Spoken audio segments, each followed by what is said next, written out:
when you think about the timing of catching those waves, those big waves as they sort of come every 15 years or so, right?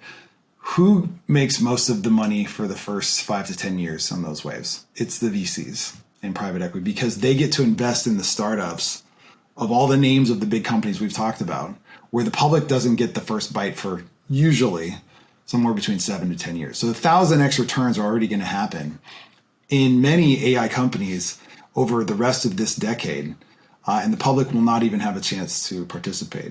VERS is essentially everything we've done has been in some way oriented to the public. We donated our original intellectual property as a public standard to a global standards organization as a public asset. They actually declared a public imperative. That's the highest designation. We write a book describing our entire vision for the future and the role of these technologies and the concerns we have around them and the importance of building things like standards and being able to govern them. And then we take our company public so the public can actually own it along with us. So if you'd like to come on the wave of the next generation of AI here, where else are you going to get your exposure to AI? You can't invest in a VC. I mean, maybe a handful of us can, but you're going to buy Microsoft to its exposure to OpenAI. That's marginal. This is, I think VERSES is the only pure play horizontal AI company in the world right now, but we're also one that happens to be public.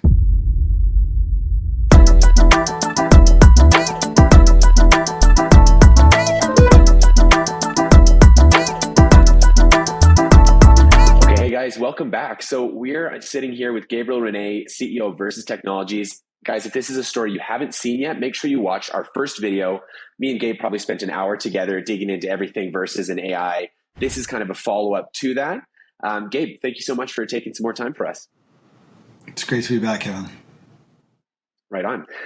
So for the investors, if you're looking to buy the stock, this is, if you're Canadian, VERS.NE, that's on the NEO. For our American friends, it trades over the counter, VRSSF. You guys recently listed the warrants, which are actually already super valuable, I've noticed. That's VERS.WT.A, if that's more your flavor. Gabe, if somebody is not familiar with the company, let's just start from the top. Give us a quick little overview. What exactly is VERSES? Sure. So VERSES is a next generation AI company. We're essentially building out the world's first AI operating system upon which third-party developers can build and deploy AI applications for anything. So what Apple was to the smartphone era, we're looking to be for the AI era. So you pretty much can't say the word AI now without going into ChatGPT. It seems that no matter what social media feed I scroll through, it's do this, change your life with ChatGPT, become a millionaire with ChatGPT, outsource your job with ChatGPT. So let's just dig into that, because obviously you guys are in the AI space. Clearly, with the success of ChatGPT, how does VERSES fit into this whole landscape? Well, for one, I think everyone recognizes there's a landscape, or perhaps a wave, right? So we're the surfers that got up at 5 a.m., got down there, we're like, we know a swell's coming, right? And so everyone's like, well, those guys doing out there is completely flat. It's like, we've been around the world, we can kind of read this stuff, and then if you kind of look at maybe just around the first week of December or so, Lensa blows up, actually. It's kind of the first thing, right? So Lensa was a little app where you upload like 20 pictures of yourself and it makes like 20 different sort of, and all of a sudden on Instagram, I was making these AI photos, right? And I think it was fastest growing app in the App Store. Then you fast forward a few weeks and ChatGPT comes out. Now, this is part of a class of sort of new era AI. It's based on the same technology, which is called neural nets, machine learning processes that are use a process called deep learning, where they've got lots and lots of these neural nets that kind of, you feed it big data and it churns through all this stuff and you get these outputs. That has resulted in this new category called generative AI, right? And so essentially you give it a little bit of text, the text prompt, hey, do this, show me that, write me a book about, or write me an essay on War and Peace. Write me a poem about my love of Star Wars in the style of the King James Bible, right? So like very creative sort of things.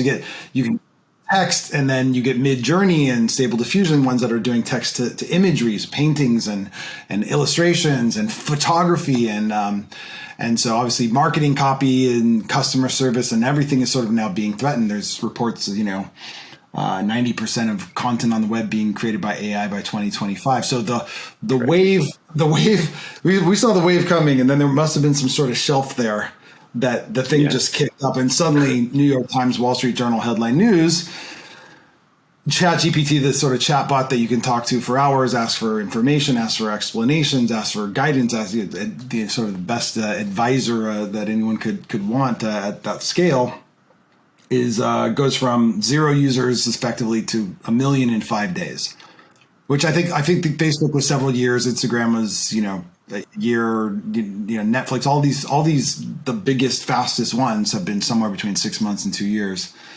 and this is 5 days. So that was Christmas. By the time we surface into the new year, we're not even done with January. Microsoft shows up and says, we'd like to invest $10 billion at a $29 billion valuation into OpenAI, the company that really the research lab that developed ChatGPT and DALL-E, which is an image-based one. And so that plus like Jarvis.ai, which people are using for marketing and stuff, did like $100 million last year or something to that effect. There's a few of these that have all sort of popped. So really, suddenly 2023 becomes the starting point for really what is going to now be the AI era of software. Well, you guys nailed it on timing. And yeah, that DALL-E one you mentioned, I played around with that. I typed in, I got it to do McDonald's sushi, and it literally made an image of McDonald's sushi. It's insane. So, okay, well, that's how you guys fit in with the AI landscape. Maybe if we zoom out a little bit, you kind of alluded to this already with like the developers side of thing. So let's maybe dig into more like how is VERSES going to power kind of the AI world from a developer's perspective? Well, one way to think about this is that in December, you have, say 10 million developers around the world that develop and or support the apps that are on your smartphone today, right? Developers have been making apps. The smartphone era really starts, 2007, about 15 years ago. And so for the last 15 years, it's built up millions of developers. After New Year's, every single one of those are trying to figure out how to build an artificial intelligence application or AI-driven solution or an intelligent agent for something, right? Or every single category that's on the App Store today. So you have a built-in base of developers, and what have they been doing? They're searching all over the web and Twitter and in and in all kinds of forums and feeds about how do I use this, how do I build this, how do I connect things to it, how do I write? And so what we want to do is essentially enable that capability. And what we've been doing for the last several years is building out this operating system we call KOSM, which is designed not only to take in text inputs, but to take in real-time information, the Internet of Things data, be able to spatialize it and have multi-dimensional inputs. And what this is good for is that instead of just generating text or imagery, or even where we're going to go next with this, we're seeing music and videos. There'll be some film student that bails out of film school in the next few years here, and just goes and makes an entire film from scratch by themselves with an AI, and they'll be like the most popular film here. They'll put it on YouTube or something, or Netflix will pick it up, and so these things are fantastic and are going to change the world. That there's demand across the spectrum here for every category, but what's missing is the ability to easily develop these things. Right now, to make an AI, you have to be a company with access to big data. You have to basically spend 2 years. Like ChatGPT is based on GPT-3. That's a 2-year-old. The underlying capability is out there for 2 years. And until they stuck literally a chat interface on top of it, hardly anyone cared. So those systems are not designed for building out applications, to building out enterprise solutions. They don't have the sort of support and tools that Apple, when Apple came out with the iPhone, they had this sort of software developer kit. So we're building out those developer tools today, and over the next few quarters, we're going to start to roll those out. In addition, we have them for the type of scale for enterprise and industrial applications. So it's not just sort of smaller, developers, but we want to really support that whole spectrum. Finally, as I mentioned, like the way these AIs are made, they can't add new information to themselves. Like you can have a chat, but you don't have a database that you can really connect with these things. And so to have like your personal data, my personal data in a system where an agent can be, accessing my Gmail and accessing my calendar and rescheduling things for me and booking flights and booking hotels and like, the giving me guidance on, my workout plan or letting me know if I'm hitting my nutritional targets. I've got an hour ring that I wear here that, is tracking all my vitals that's then going to Chat GPT. That's not going to translate into something that, right? That's tracking that in real time and letting me know that. So ours are able to track in real time, and they're able to basically bring in multi-sensory type of and physical data. And so this allows for all kinds of different broader applications. This is kind of like the iPhone was not like your Nokia. Like it has it has a camera on it, but it has like an accelerometer.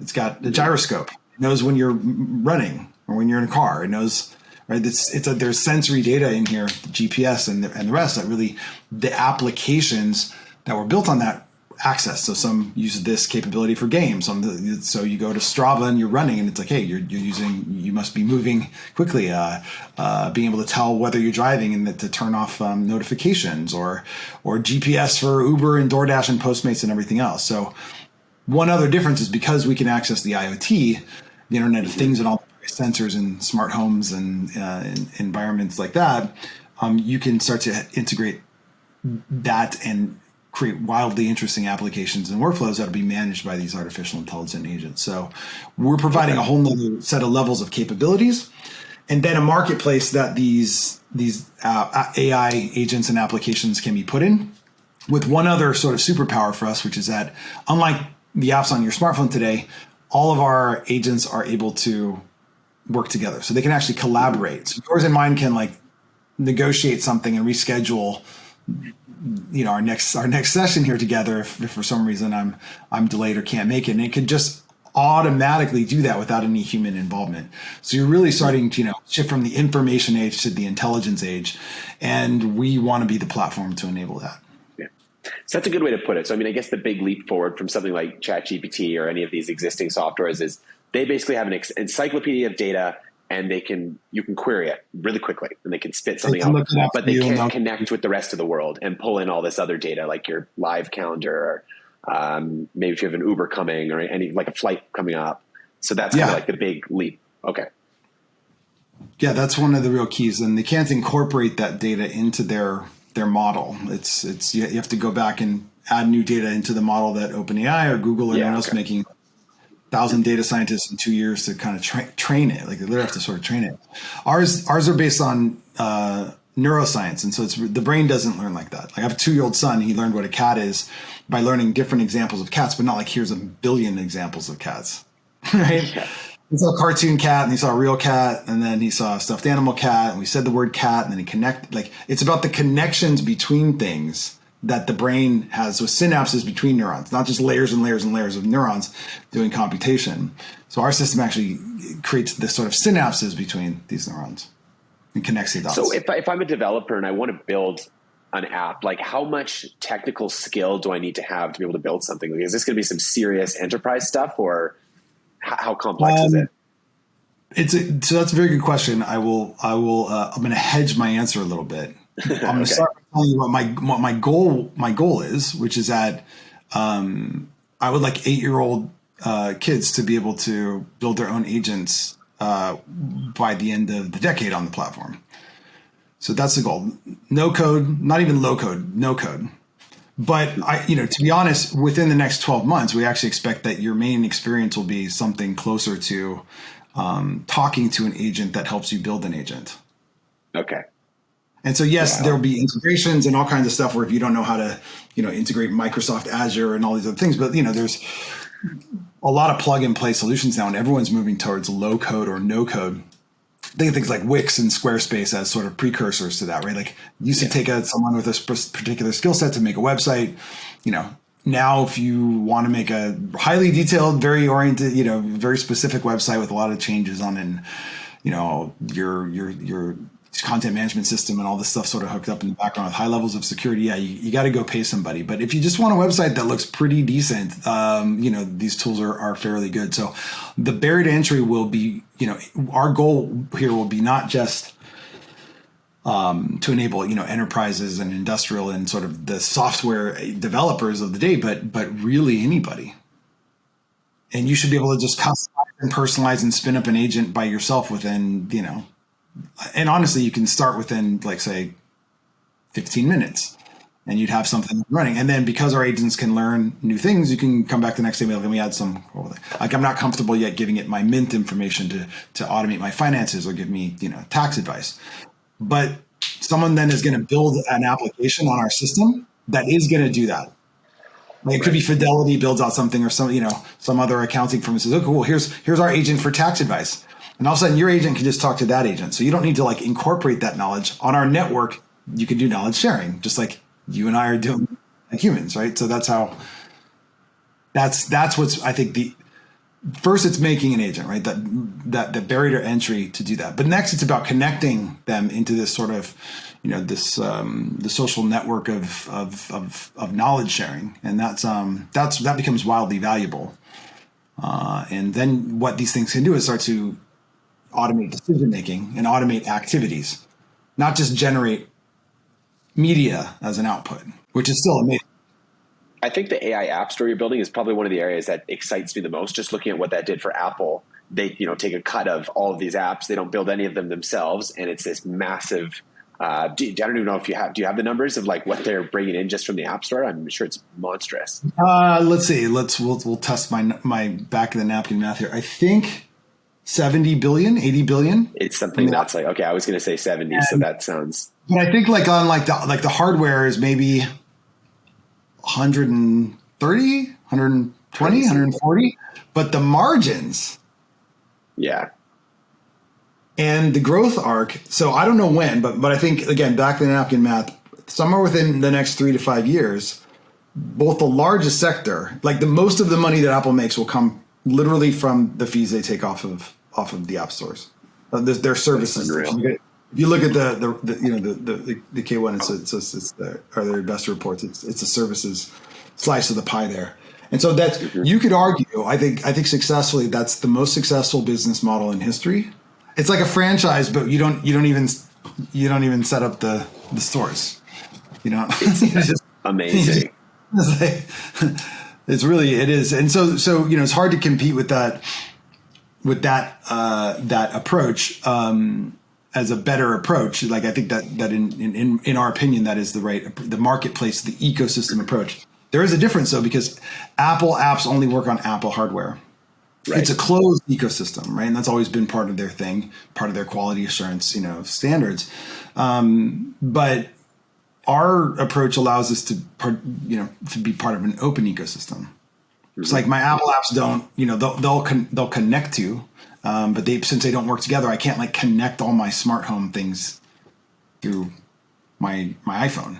It doesn't connect to my Tesla. Yes, there's an app for Tesla on there, but I can't have my Tesla or my phone alert my Nest that I'm on the way home and I'm this far away, and because the weather is X outside, and to start heating up the house. That's what I was like. I don't want the Nest to try to guess whether it should be this hot or that hot. I want it to know because the motion detector told it someone's in the house, or that it's grandma's in the house instead of me in the house who might want a different temperature. So all this automation and personalization that we really want from the system is not capable in the current architecture. And even the state-of-the-art approaches are limited in this way because, in a way, they don't interface with the world in network structures. They're just kind of little units, and each of these little units do something. So we get tools, and now maybe we get power tools, right? These new AIs are kind of power tools, but what we're missing is the general contractor, the ability for something to sort of architect and adapt, and the quarterback on the field, right? So you get all these little expert systems, wide receiver, linebacker, but you need someone to call the plays, and you need something that understands a higher level of context about the operations of the world. And the way that we've structured our AIs, that's the first thing that happens. They understand physics and they understand logic, and you don't have to add those bits. They're going to kind of come preloaded, and then you're going to shape them with your stuff, and then they'll adapt to what you need. And it sounds very sci-fi, but that's where we're going now. Well, I'm going to use that discussion of the future to transition. I want to talk about Karl. So Dr. Karl Friston, he's a big deal. He joined your team. You guys wrote a white paper. So why don't you first give us a quick background at who is this guy? Why do we care? Why is he so important? And then let's dig in a little bit into the white paper at a high level. Yeah, so usually when you have someone of Dr. Karl Friston's stature in a press release in the business world, it's because they've been hired by Google or Facebook or Amazon or some big company as some chief scientist or some sort of key advisor. So Dr. Karl Friston is largely considered to be one of the top, if not the top, neuroscientists in the world. He's one of the most cited scientists in history. And he's a professor at the University College London, which is a sort of well known as one of the top schools for neuroscience and artificial intelligence. And so Karl joined us about 6 months ago. We've been in dialogue for a couple of years. And a lot of his former students work for the company and have worked for the company for several years. So we actually started grabbing a handful of these folks out of that world because we wanted to focus on an approach to artificial intelligence that was based on how the brain operates. So it's less about teaching machines how to learn and more about understanding how the brain works and putting those processes in software, sort of a top-down rather than a bottom-up approach. Over time, that I think caught the attention of their former professor. Karl, invented the mathematics behind the physics understanding behind what became fMRI scans. So how do we actually scan the brain and track anything? So, and then after that, he developed this theory called the free energy principle, which is sort of a correlate to what he also calls active inference, which is essentially the idea that the brain tries to minimize the difference between its assumption about the world and the actions that it can tell in the world. So you're trying to constantly guess what you think is about to happen or is happening, and then you're trying to test that theory. So if I'm reaching for my glass of water, the gap between my assumptions about what it is and where it is, allow me to actually function in the world. And if not, I miss it, right? And it's our ability to filter information. It's not about big data. It's actually about little data, and that in a specific context. This is why, so UCL has a huge neuroscience hospital and lab, and they deal with patients that have all kinds of neurological disorders and other related disorders. So people with autism, as an example, they're more dealing with big data. They're actually overwhelmed. Their nervous system's overwhelmed with the amount of information that's coming in. They can't filter and process and focus it as easily as the rest of us. And so it turns out that that's one of the superpowers of humans, is this ability to not process big data, but process little data and focus on what's contextually important. It's like, oh, this thing is moving towards me. It's a tiger. It'll tune everything else out. The nervous system will basically totally shift the chemistry of the body to just focus on that and then take a certain action. And so what you want is that kind of inherent capability built into software. There's this idea in the AI world, and it comes from all the sort of sci-fi films, we've been watching for decades here, what's called AGI. So sort of artificial general intelligence. Most AIs for the last several decades are kind of little experts. They're very good at one thing. So you get AI companies, that are public companies. That might be AI for cybersecurity or AI for medical, healthcare or something else like that. But you don't tend to get something that can generally be smart like a human and then learn all kinds of different things and apply that to the world like we do, right? Yeah. So in most of the movies, there's AGI, which is general intelligence, and then that quickly becomes artificial super intelligence. And this is sort of the Skynet. Skynet, okay. You get the one big AI to rule them all, and it's always tapping into the internet and then trying to learn everything and take over the whole world, right? Inevitably eliminate all the humans is like job number one, which is a bit funny to begin with because if something does have a higher intelligence, like let's say us, we don't really make it our mission to go kill bugs. I mean, we may build a freeway and it kills bugs. Just we're not paying attention to bugs. We don't care about the bugs. But like, we don't be like, our mission is kill all bugs. So these, Right. you know, these are dramatic tales about those ideas. Well, the current approach is to building AI, as I talked about, it's a large industrial process. Try to give it all this data and then see how much it can learn. And then you kind of tweak it and test it out. And you actually, they literally give it the answers until it gets it right. And that's produced this sort of state of the art that we're seeing now. So one would argue that the current approach basically is this road to kind of a monolithic super AI. Like who can build the biggest, baddest AI? Our white paper that we put out argues for a different approach.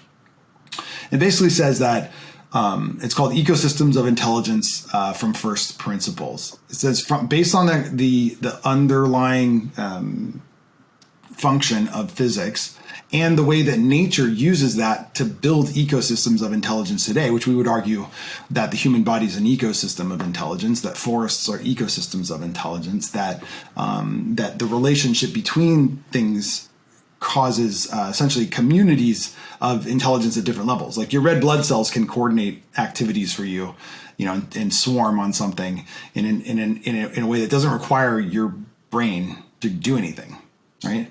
You don't have to think about digestion.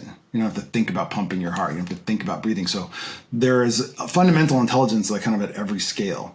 So the idea is that by incorporating so-called artificial intelligence, we actually would argue this isn't artificial. It's just sort of software-based approaches to intelligence. That coupled with humans build out lots of different intelligences that are better or worse at different things that can collaborate and work together and essentially build out ecosystem scale so-called artificial super intelligence. And that's the actual path to super intelligence is through this sort of ecosystem-based approach that really is just an extension of what nature is doing instead of say in carbon in silicon. So this opens up so many different use cases of where you guys could go with this technology. And I mean, there's a million things. Last video, we talked about Wayfinder. Is there any specific application for your technology that gets you most excited? I don't know if there is one that jumps out right away. Well, there's two that are really big and interesting that I find personally interesting.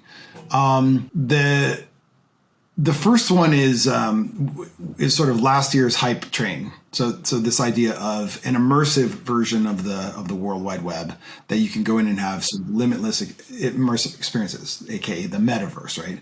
So the idea has been around for 30 plus years, and so now what you're seeing with generative AI, the ability to design and make imagery, right? And I'm already seeing people take stills and then stitch them together into videos. In fact, Google's got one that's already starting to simulate video as well.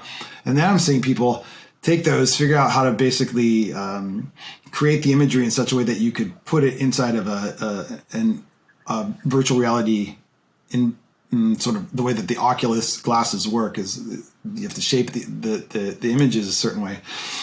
And it's generating, immersive environments. I'm seeing other people doing like text to game worlds. It's like creating little Unity game worlds out of just typing about it. A whole scene with a city and a character, and the character starts walking. So you can see where this is going.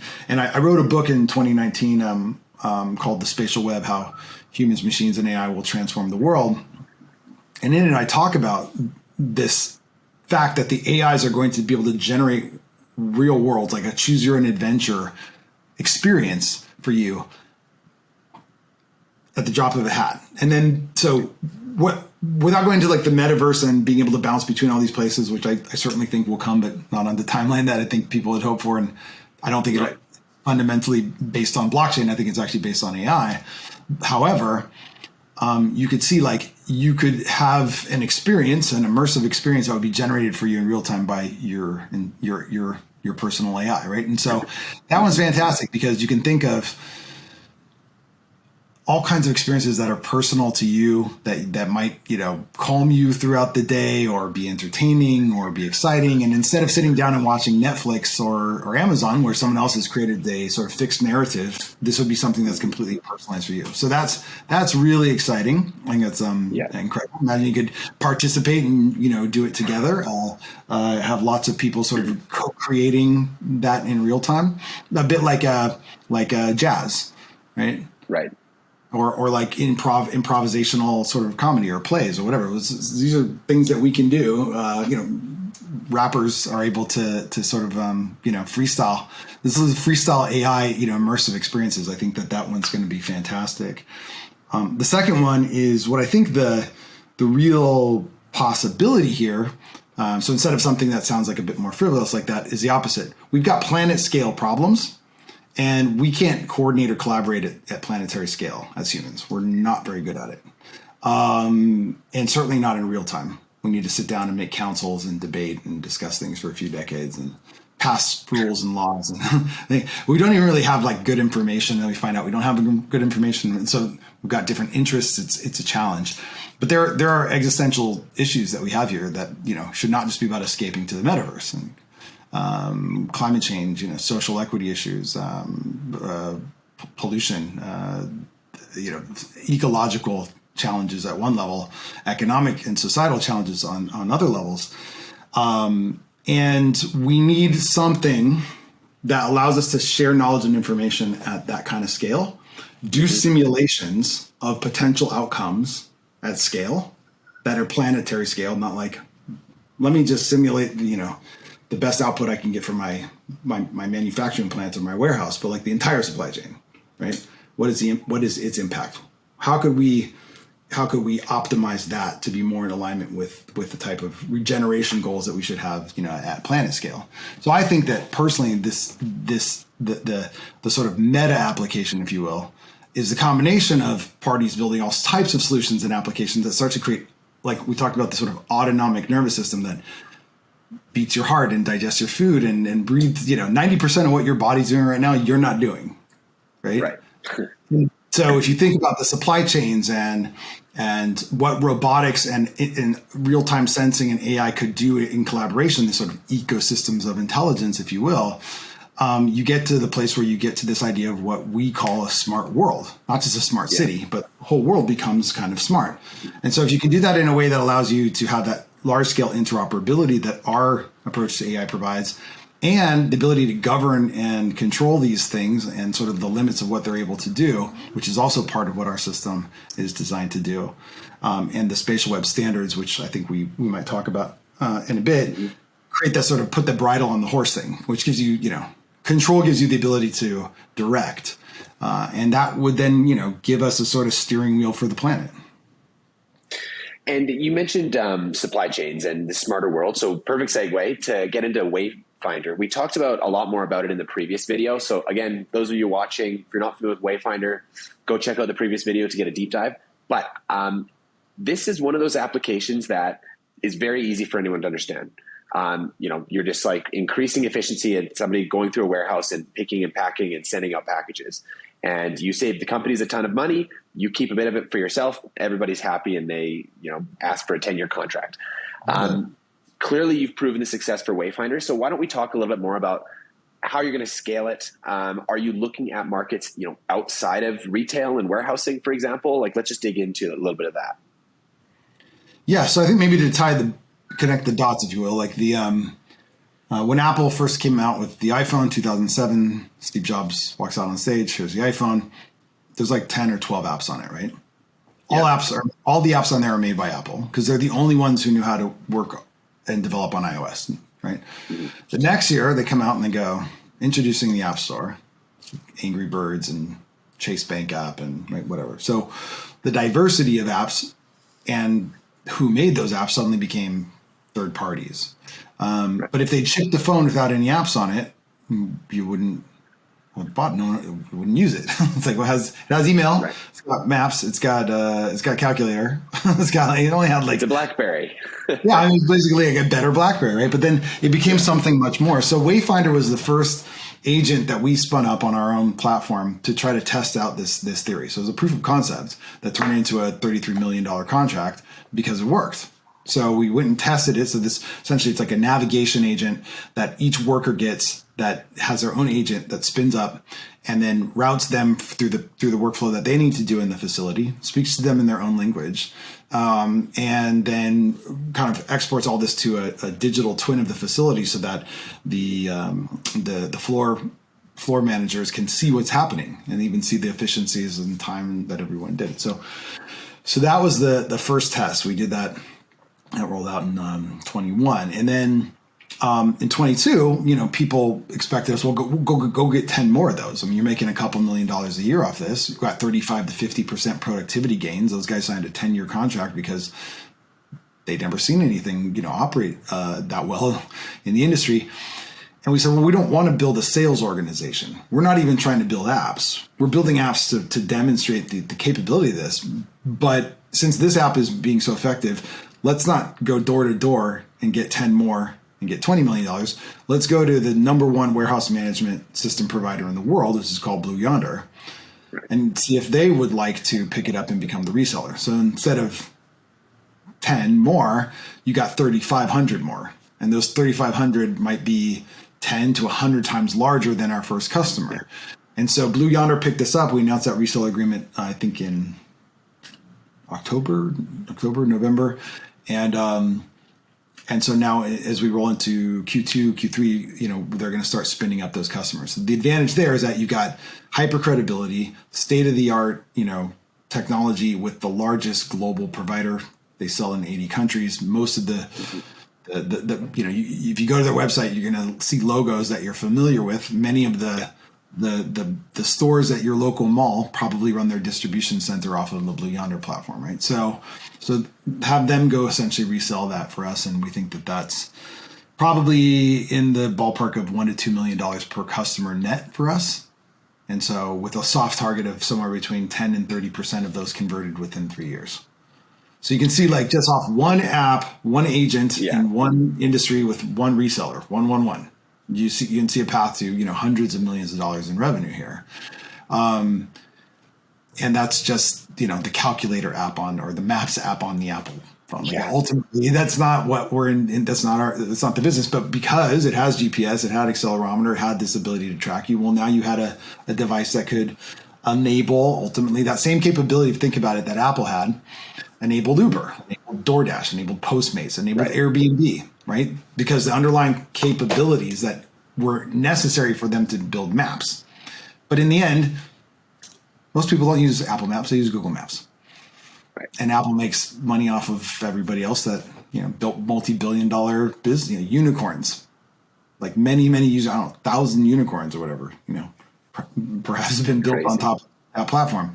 So, the thing I want you to catch here is that most of the time, and what investors are usually looking for and what they expect is that you're coming along, you're saying, we're building a better mousetrap. It's an industry they understand, and people used to do it like this. We're doing it like that, better, faster, cheaper, pick two, that kind of thing. About every 15 years, something completely different happens. So if you think about it, like we've got computers sitting on desktops in the 80s, right? And late 70s, the kind of first one comes out. And about 15 years later, 1992, World Wide Web. So instead of programs as the main application, we use these web applications called websites, right? So those are all interconnected. 1992, 2007, Steve Jobs walks out, 15 years later. Whole new platform, whole new computing age. Not websites, mobile applications. Oh, smartphone apps. And then you go, everyone, all the developers, everyone goes over there. Watch this, 2007, 2022, 15 years. AI, that's the new program, that's the new application, right? And so when this happens, you're not talking about just a disruption, because the other things continue to grow as well, and we can get rid of websites. However, it enables the next million disruptions. So the companies that come out and when it's an infrastructure fundamental revolution, those companies enable the next million disruptions. And so that's what VERSES is doing. That's what's happening. AI is coming across the line, and whoever can basically be the right sort of enablement layer for these things will be the biggest winner. And investors don't tend to see that because they're always looking at, you show up and you're in an industry and you have a new way of doing something in an industry. We're not talking about that. We're talking about a fundamental shift to the entire computing stack. And that's where there's something special. And so this is all rooted in where it all began with the spatial web. That's the name of the book that you wrote. Do you want to talk a little bit about the Spatial Web Foundation? Like, just anyone who's not familiar, what exactly is it and what are you doing to try to rally support and bring new people into this initiative? Yeah, I mean, sort of through that lens of multiple waves, coming, you can say Web 1.0 is 92 to 2007. Web 2.0 starts with the mobile device, and Web 3.0 just basically started. And so what we called Web 3.0, which is not to be confused with the blockchain sort of cruise, like DeFi's new, rebranding as Web 3, which for whatever reason is missing AI and IoT. But those are what you need to build a network, right? And so our definition of Web 3.0 is essentially a stack, and you have data at the bottom, you've got logic in the middle, and you've got some sort of interface at the top. It's classic computer science stack. That data is being processed at the edge, which also means it's hyper distributed, which can mean things like distributed ledgers and blockchains. The logic layer moves from mobile apps to AI, right? And so you kind of go from the cloud to the edge, you go from, apps to AI at the logic layer. And the interface goes from essentially touch screens to like augmented and virtual reality, voice, gesture, like natural ways of interfacing. So that's our definition of Web 3.0. So we wrote a book called The Spatial Web, which is this third era of the web, which we predicted was coming. And that instead of a web of pages, it would be a web of spaces. So like the world itself becomes networked, and inside of these spaces would be sensors and IoT devices, robots, and it will all be powered by AI. And so the book became an international bestseller. When we rolled it out, you can find this day on Amazon. And then at the same time that we were doing that work, we felt that the underlying capabilities here to enable this next generation of the sort of web in the world needed standards for interoperability and standards for governance of these technologies, in part because of how powerful they are. And so we, coming from an R&D background in advanced R&D over many decades, myself and my co-founder decided that we would spend the first 2 years just trying to see if we could prove out the ability to make this new set of standards for this web, much like HTTP and HTML were for the World Wide Web. We created HSTP, which instead of hypertext is hyperspace transaction protocol, and hyperspace modeling language. And so one is able to model knowledge in a way, context about the physical and human world in a way that AIs can understand, and the other is a way of sending that information back and forth between different computers. And so we set up the Spatial Web Foundation. We donated that intellectual property to that nonprofit organization, and then we went to the IEEE, which is the largest standards body in the world, standardized Bluetooth, Wi-Fi, internet, and they said that they would then put this into their process to standardize it with many of those other classic standards. We're probably between 12 and 18 months away from that becoming now the default standard for interoperability, governance, and sort of workflow management, even security and privacy and many of the other sort of factors that we care about here that are built in. So there's lots of different members that join that working group from all over the world, go through a process of ratifying and adopting those standards. And so I think we're probably about 2/3 of the way through that process, and expect that to come across. Now, KOSM, our platform, is actually built on a proto version of those standards. So when developers begin developing applications on our platform, it will likely, for a while, be the only platform that you can have these types of standards. And that's why and develop applications on them. That's why when I talk about things like our AIs being able to communicate together and share information and be interoperable, it's based on the research that we did around the standards and the fact that we felt that it was important to donate that as a public good, then build capabilities to enable that, and monetization would come from the result of that, because what we've enabled is better for ecosystems to develop around. So, wow. Okay. We have covered so many things in this video. This is always such a fascinating story, digging into it. It's the learning curve is steep, but once you get down that rabbit hole, you just get lost in the applications and the significance this is already is having, but it's going to continue to have. So as my kind of final thing I want to leave you with, it's just like, if you're speaking to investors and they're considering whether or not they should buy your stock, whether or not they should support you on this mission, like what's kind of one statement you'd make to them as to, like, I guess the question is, why invest in VERSES? Keep it simple like that. Well, other than the reasons we've outlined, which perhaps just a summarize of that, essentially assembled a team of top engineers and developers from some of the largest companies in Silicon Valley, with experts in artificial intelligence and robotics and Internet of Things and spatial computing, with some of the world's leading scientists and computational neuroscientists, to develop really digital brains, like intelligence processes and software that are going to enable this next generation of business and personal assistance, intelligent assistance for anything. They'll be able to work together on our network to coordinate and collaborate at scale. In addition, though, when you think about the timing of catching those waves, those big waves as they sort of come every 15 years or so, right?